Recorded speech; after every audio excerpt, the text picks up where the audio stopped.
Hi everyone, welcome to Criminology Chapter 5, Trait Theories.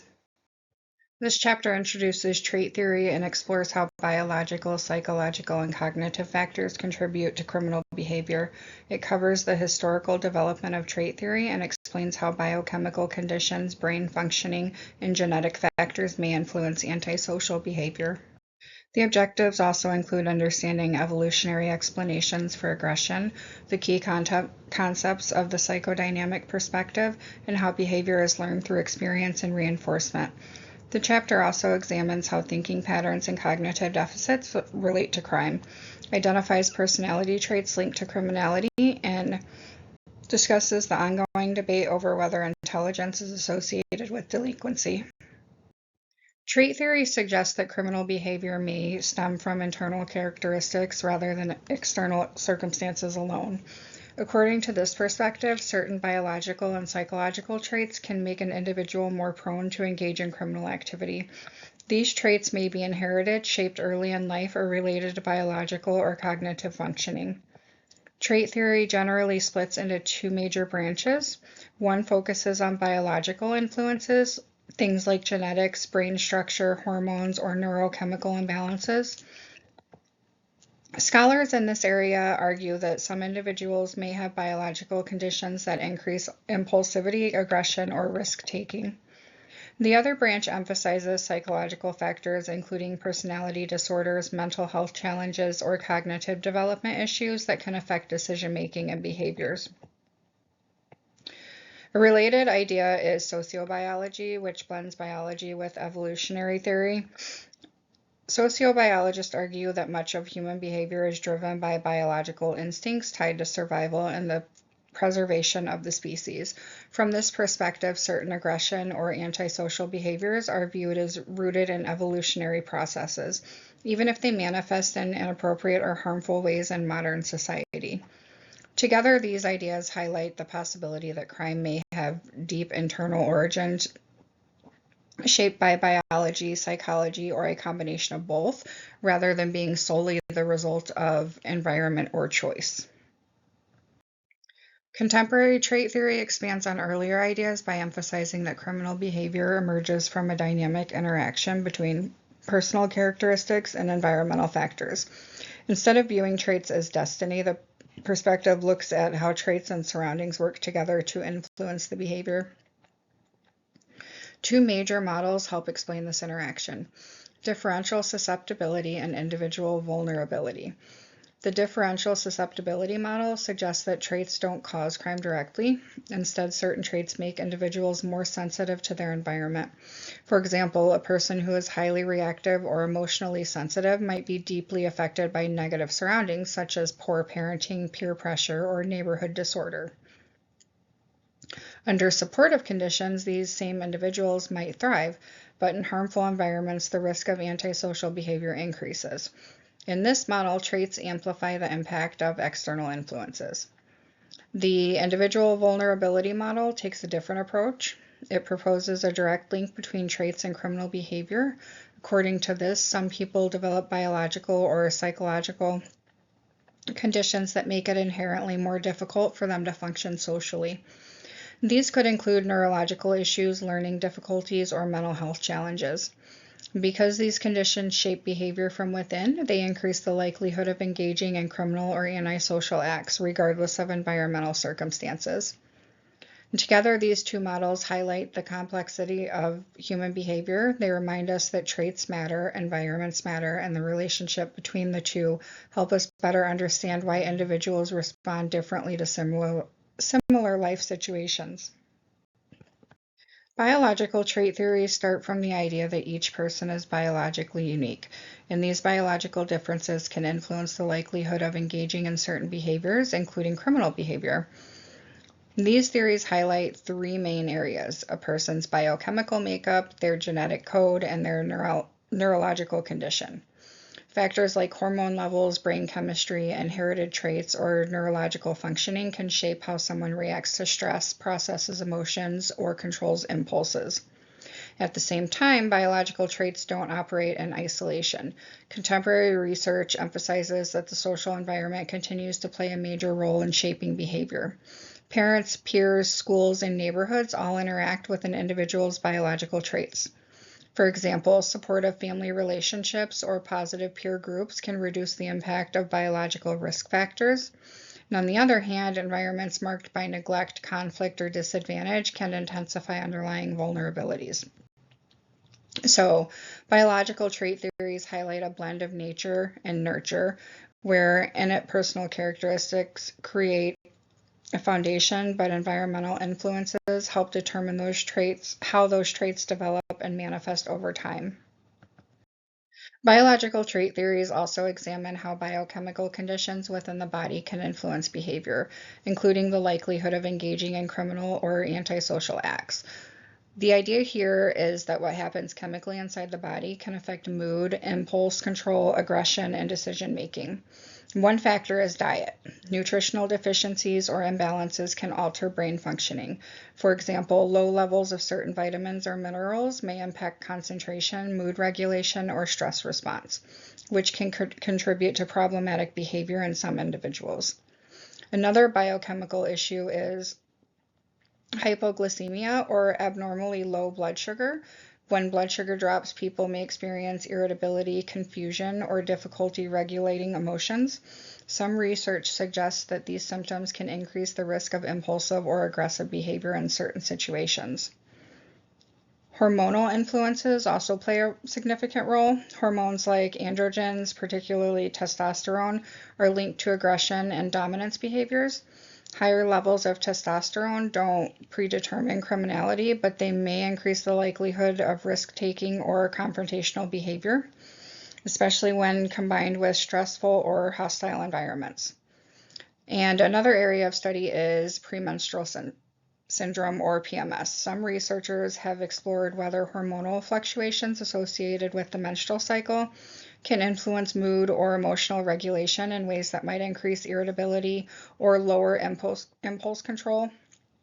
And while this doesn't imply a direct cause and effect relationship, it does highlight how biological rhythms may interact with personal and environmental factors. Overall, this set of theories emphasizes that biochemical conditions don't act alone, or rather they shape how individuals react to the world around them, potentially influencing behavior when combined with other stressors or vulnerabilities. Another major area within biological trait theories focuses on neurophysiological conditions, which involve the structure and functioning of the brain and nervous system. The basic idea is that neurological differences can shape how people process information, control impulses, and respond emotionally, and these differences may contribute to criminal or aggressive behavior. The next component of biological trait theories focuses on the role of genetics in understanding criminal behavior. And this perspective suggests that certain inherited traits or predispositions may influence how individuals respond to stress, manage aggression, or make behavioral choices. One area of research looks at parental deviance. Studies consistently show that children of parents who engage in criminal or antisocial behavior are more likely to exhibit similar patterns. While part of this connection can be explained by environment and upbringing, research also explores whether genetic factors may help explain why certain behavior tendencies run in families. Another important area includes adoption studies. And these studies examine children who are adopted at birth and raised by parents who are not biologically related to them. When researchers compare the behavior of adopted children to both their biological and adoptive parents, they sometimes find stronger similarities to the biological side. And this pattern suggests that genetic factors play a role even when the environment is different. And we also have twin studies that provide valuable insight. Research has shown that identical twins tend to have higher rates of matching behavioral patterns, including criminal involvement, compared to fraternal twins. The higher the similarity between identical twins, the stronger the evidence for genetic influence. And finally, researchers use these findings to study the heritability of crime, which refers to how much of an individual's likelihood of engaging in criminal behavior might be explained by genetic factors. It doesn't mean that the crime is predetermined or biologically inevitable. Instead, it suggests that certain inherited traits, such as impulsivity, sensation seeking, or emotional reactivity, may increase vulnerability when combined with environmental pressures. Overall, genetic theories don't argue that crime is in someone's DNA, but rather that biological inheritance may contribute to behavioral tendencies that shape how individuals respond to their surroundings. Another area within biological trait theories focuses on evolutionary views of crime.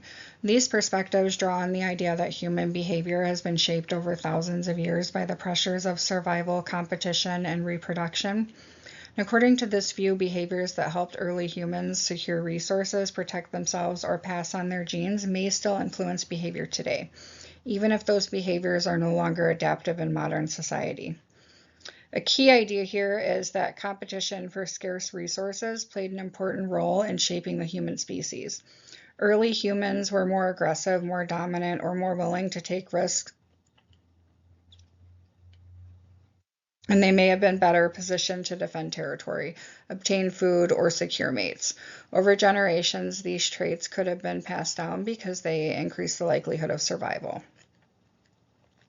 Evolutionary criminology also looks at gender differences in crime.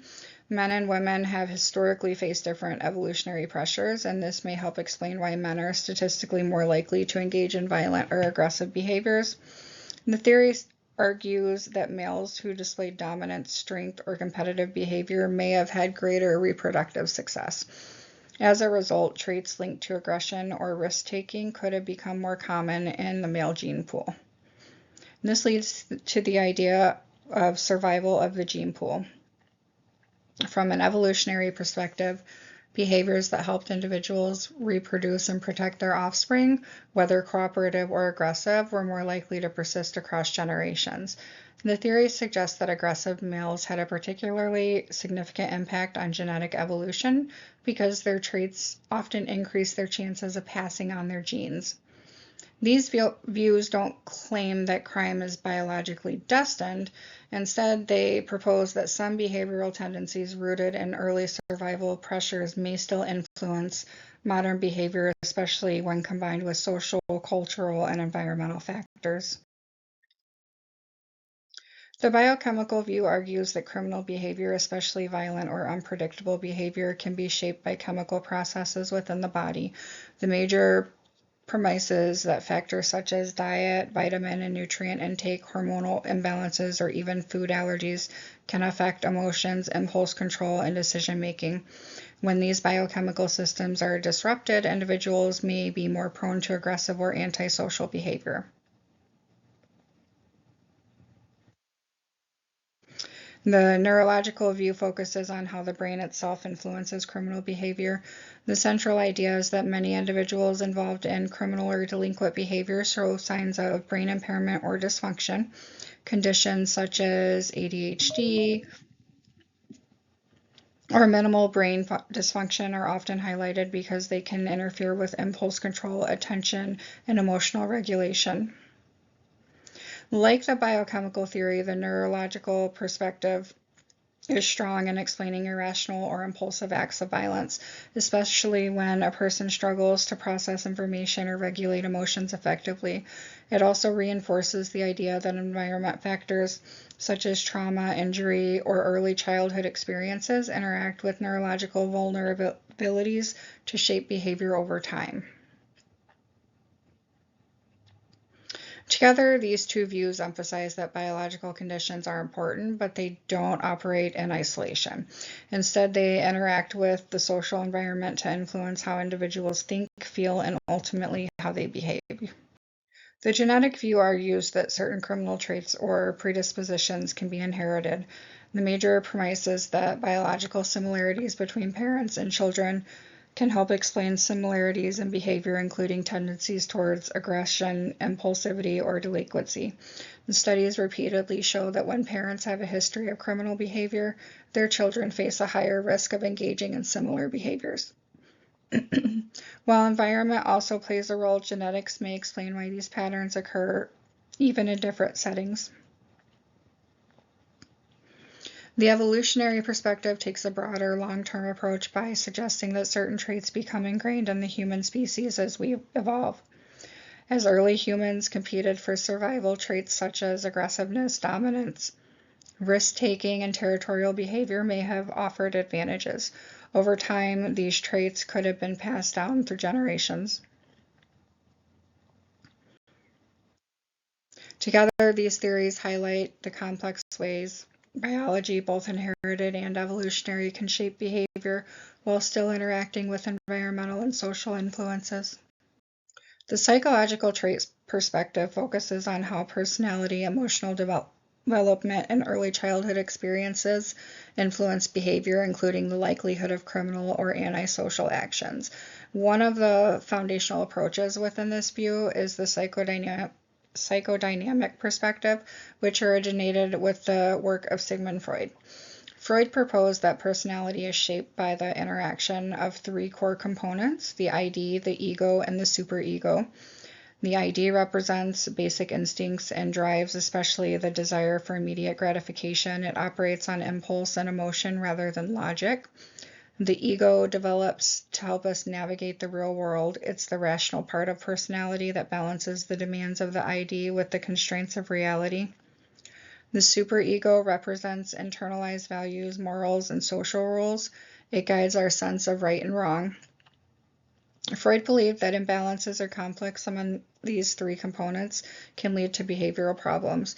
For example, an overactive ID may result in impulsive or aggressive behavior, while a weakened superego may reduce feelings of guilt or responsibility.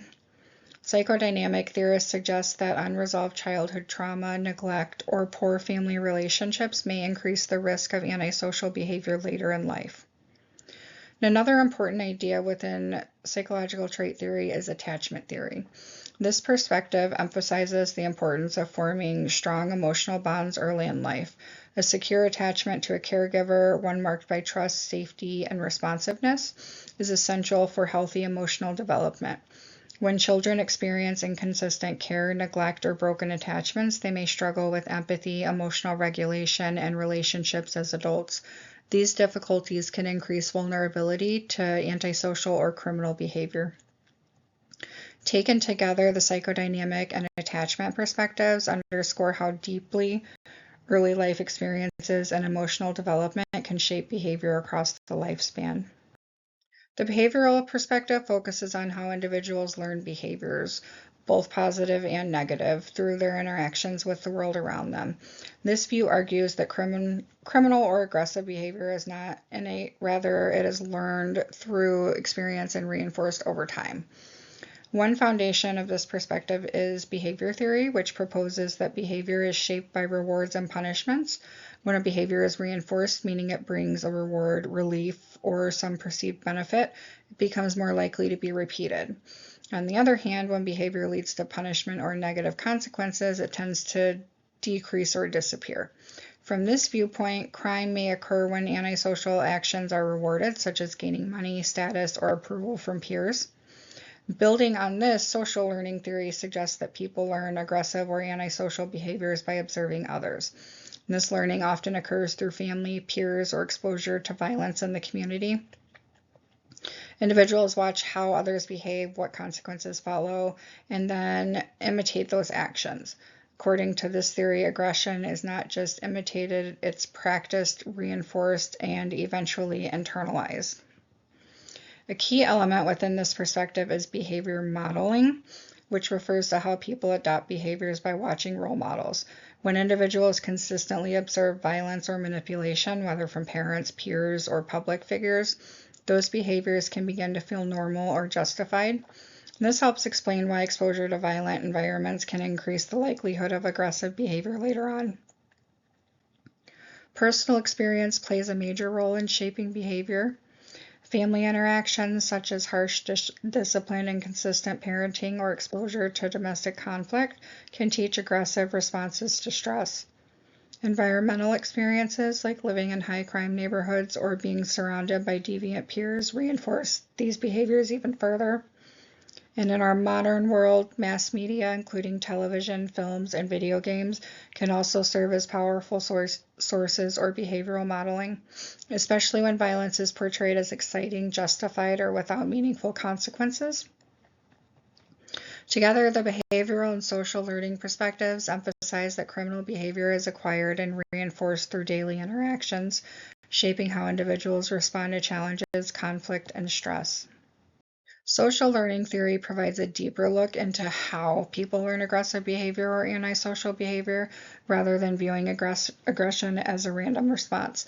This theory breaks down the thought processes and expectations that shape how a person chooses to act.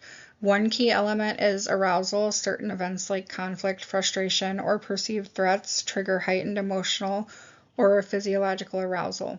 When arousal increases, individuals may rely on whatever behavioral responses they have learned or practiced, including aggression, if that's what they've been exposed to in the past. Another component involves aggressive skills. People who engage in aggression have usually learned how to do so, whether through family behaviors, peer influences, or media exposure. If a person has seen violence used effectively as a way to solve problems or gain control, they may adopt these same behaviors when similar situations arise. Social learning theory also emphasizes expected outcomes. Individuals behave aggressively when they believe the behavior will lead to desirable results. That might include gaining respect, intimidating others, or avoiding embarrassment. If past aggressive actions were rewarded or went unpunished, those expectations became stronger. Finally, social learning considers how consistent the behavior is with a person's values and beliefs. If someone grows up in an environment where aggression is normalized or even encouraged, they may view it as acceptable, even as expected. When the cultural or social values around them support violence, it becomes easier for aggressive behavior to feel justified. Overall, these factors, arousal, learned skills, expected consequences, and value systems, help explain why some individuals turn to aggression while others facing the same situation do not. The cognitive perspective focuses on how people perceive the world, interpret experiences, and make decisions. This approach argues that criminal or antisocial behavior often stems from distorted thinking patterns or flawed problem-solving strategies. At the core of cognitive theory is the idea that individuals act based on how they mentally represent the situations they encounter. Two people can experience the same event but interpret it in completely different ways depending on their beliefs, past experiences, and thinking styles. When someone consistently misinterprets others' actions, seeing hostility where it doesn't exist, for example, they may respond aggressively because of those faulty perceptions. A key branch of this perspective is information processing theory, which examines how people gather, store, and use information when making decisions. Individuals prone to antisocial behavior may misread social cues, jump to conclusions, or rely on automatic, poorly considered responses. Instead of thinking through consequences or alternative solutions, they may act impulsively or emotionally, especially in stressful situations. Another important concept is mental scripts. These are internalized patterns of scripts that guide how a person behaves in familiar situations. If someone grows up repeatedly witnessing violence or hostility, they may internalize a script that says conflict should be handled through aggression. When a triggering event occurs, that script activates automatically, making violent responses feel natural or justified. Overall, cognitive theory highlights how thinking patterns, rather than just emotions or external influences, shape behavior. When individuals view the world through distorted perceptions or rely on unhealthy mental scripts, they may be more likely to engage in criminal or antisocial actions.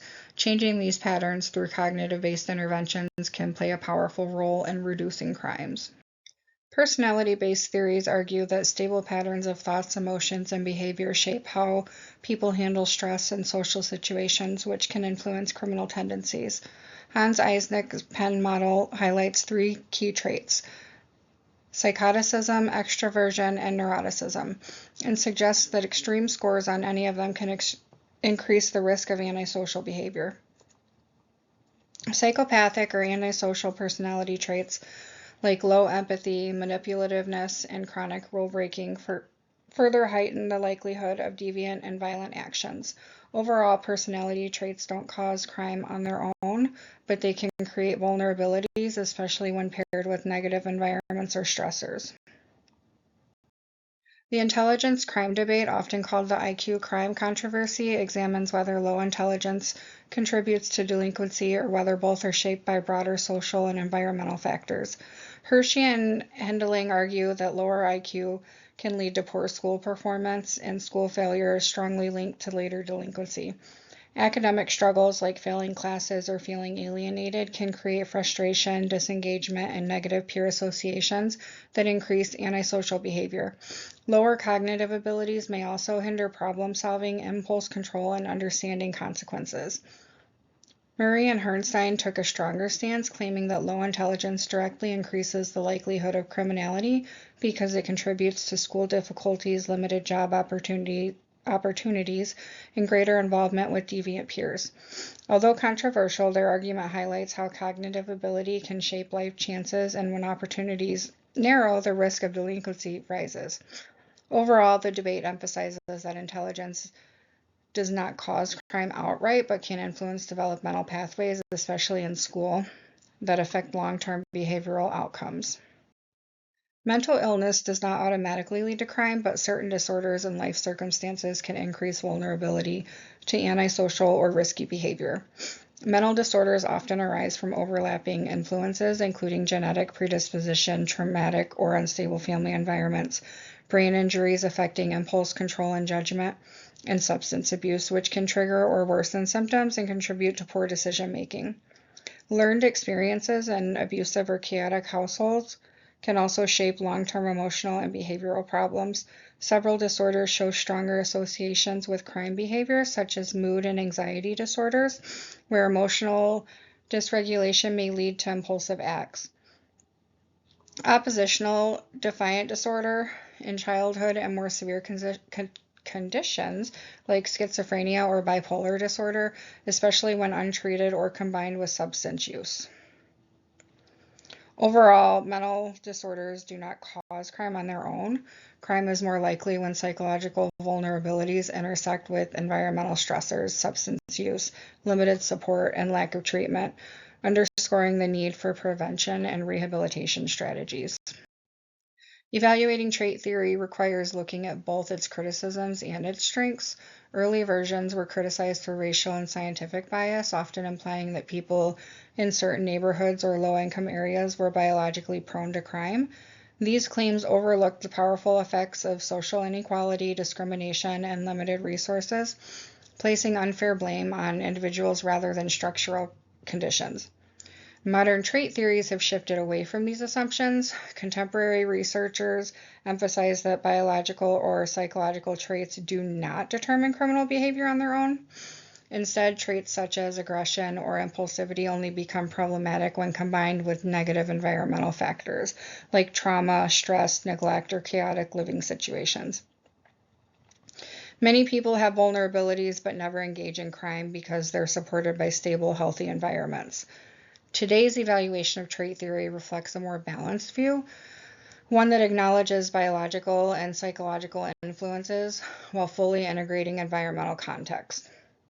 This updated approach avoids the harmful assumptions of earlier theories and offers a more realistic understanding of how traits and environments interact to shape behavior. Trait theory influences social policy through two main types of prevention, primary and secondary. Both are based on the idea that biological, psychological, and environmental factors interact to shape behavior. Primary prevention aims to stop problems before they appear. These programs address early risk factors such as poor nutrition, trauma exposure, lack of support, or untreated learning issues to promote healthy development and reduce the chances of antisocial behavior. Examples include early childhood education, family counseling, mental health screenings, and community support services. Secondary prevention targets individuals who have already shown delinquent or criminal behavior. Instead of relying solely on punishment, these programs focus on treatment and rehabilitation by addressing underlying biological or psychological issues. Examples include substance abuse treatment, behavioral therapy, anger management programs, and mental health services within the justice system. And together, these approaches show how trait-based perspectives shape policy by emphasizing early support, targeted intervention, and addressing root causes, not just enforcement. Tertiary prevention focuses on people who have already entered the criminal justice system and need structured intervention to prevent further offending.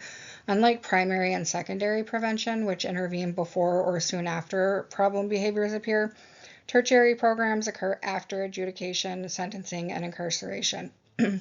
These programs aim to manage and treat the factors that contribute to continued criminal behavior. They may be required through probation, include in diversionary sentences, or offered during reentry. Common components include counseling, substance abuse treatment, anger management training, mental health services, education, and vocational programs, and structured reentry support. And the approach reflects contemporary trait theory. Biological or psychological vulnerabilities do not guarantee future crime, and with proper treatment, guidance, and support, individuals can develop healthier behaviors. Tertiary prevention emphasizes rehabilitation and reintegration rather than punishment alone. Together, primary, secondary, and tertiary prevention form a comprehensive trait-informed strategy, identifying risks early, intervening when problems emerge, and supporting long-term change after justice involvement.